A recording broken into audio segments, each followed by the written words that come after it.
এবারে বড় shot, out হওয়ার সম্ভাবনা, আউট হয়ে গেলে বিপদে পড়তে পারে সেন্ট্রাল জোন, সেটাই হলো। তাহিদ হৃদয়, হি ইজ হ্যাপি। শরীফুলকে ফিরিয়ে আনার ফাটকাটা কাজে দিল নাজমুল হোসেন শান্তর। বিগ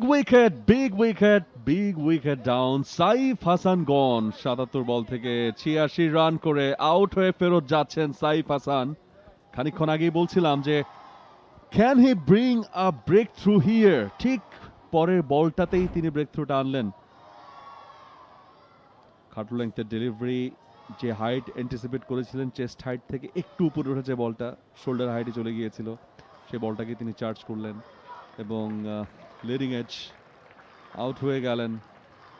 কমন, খানিকক্ষণ আগে যেটা বলছিলাম যে শরীফুলকে কেন আনা হচ্ছে না, আনা মাত্রই তিনি কিন্তু উইকেট পারচেস করলেন। Very good catch from Towhid Hridoy. দুই সেট ব্যাটার, নাইম শেখ, সাইফ হাসান, গন